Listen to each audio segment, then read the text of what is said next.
Neuroscience confirms that constantly wanting something can actually work against you. And in this video, I'm going to break down the science behind why that happens and share 3 practical solutions that shift how this pattern actually works in your brain.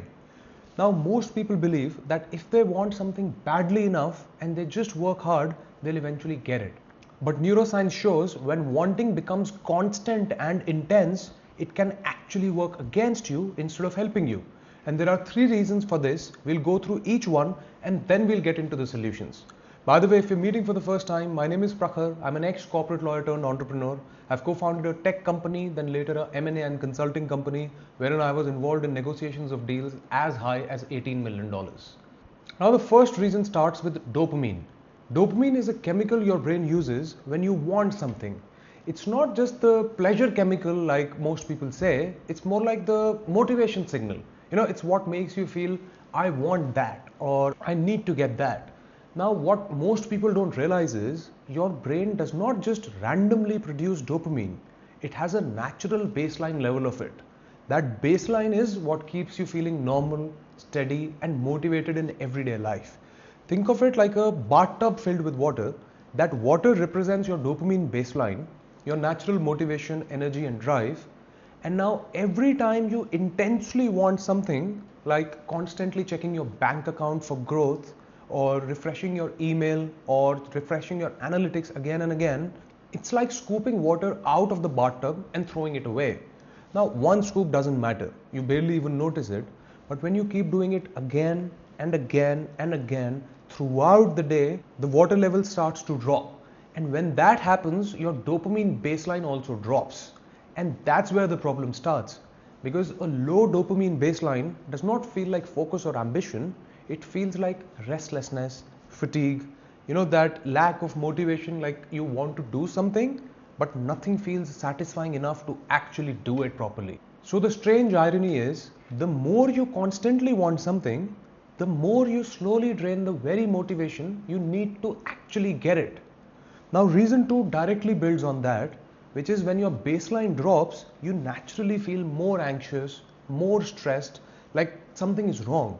And there is something else happening at the same time, because every time you think about what you want, you're reinforcing one message to your brain that I don't have this yet. Your brain is not hearing ambition in that message, it hears a problem that needs solving. And when the brain is in problem solving stress mode, it narrows. Research calls this tunnel vision. Your perception, it literally contracts. You become less open, less aware, less able to notice the things around you that could actually move you forward. Now, I have experienced this firsthand. I have lived it because there was a phase where I was obsessing over a specific outcome in my business. I was checking numbers constantly. I was replaying decisions, overthinking every move. And I remember, I think I made some of my worst calls during that time. And it's not because I didn't know better, but it's just that I was so locked into the fact that this has to work that I just stopped seeing anything outside of it. Now, I'll give you another example to make it more clear. Let's say you're trying to fix one strategy in your business. Now, you become so focused on making that thing work that you ignore signals that something else might actually be easier or something else might actually be even better. And that's exactly what had happened to me. And then a few weeks later, after I had stepped back a bit mentally, the better options were obvious. And it's not because anything changed externally, but because I was not trapped in that tunnel anymore. So combined, reason 1 drains your motivation, reason 2 narrows your perception. You're exhausted and you're half blind. That's not a great position to be creating from. And this is exactly where detachment becomes not a nice idea, but a practical necessity. I made a video on what detachment actually looks like when it's working and why it moves things. I will add the link in the description down below. Now, here's the one that changes how you see all of this. We don't actually want the things we think we want. We want the feeling we believe those things will give us. I'll say it again. We don't actually want the things we think we want. We want the feeling we believe those things will give us. You don't want just money. You want the security, the freedom, the relief that money represents. You don't want the business to hit a certain number. You want to feel like you've made it, like you can finally breathe. Think about something that you're chasing right now and ask yourself, what feeling am I actually after? Because here's what happens when this goes unexamined. You spend years in constant wanting mode. You know, that reaching, straining, pushing, and even when you achieve things, you don't stop to feel it, you just move the goalpost a little bit further. I know this pattern because I've lived it so many times in my life. You know, you cross the finish line and then there's nothing there, just another finish line, just a little bit further ahead. And it's not because the goal was wrong, but because the feeling you were chasing was never going to arrive through the achievement alone. You have to allow that in. You know, and the constant wanting, that is the exact thing that keeps it at an arm's length. So now the question is, if this is how the system works, what's the alternative? Because just stop wanting obviously is not the answer, right? Now we'll get into the solutions. And the first one is, stop waiting for the thing to arrive before you let yourself feel the way you want to feel. I'll repeat myself again. Stop waiting for the thing to arrive before you let yourself feel the way you want to feel. I know this sounds simple, but it's actually one of the harder things to practice in our lives because our minds are wired to say, earn it first, feel it later. But neuroscience gives us a reason to flip that because your brain has two distinct systems at play here. One is the wanting circuits and the other one is the liking circuits. Wanting circuits are what fire when you're craving something, you know, you're anticipating it or you're trying to get there. Liking circuits are what activate when you're genuinely appreciating something, when you're present, when you're grateful. But when you're stuck in wanting, those liking circuits, they stay quiet. And your dopamine baseline, it stays depleted. But when you practice genuine presence, genuine appreciation, even briefly, those liking circuits, they activate. And over time, your baseline starts to restore. You start to feel the feeling you've been chasing. And it's not because the external thing arrived, but because you gave yourself access to it now. A very simple way to try this is, you don't need to overthink it or like turn it into some formal practice. Just once, maybe today, pause for a minute and instead of thinking about what's next, just look at what's already there. Your work, your progress, your life as it is right now.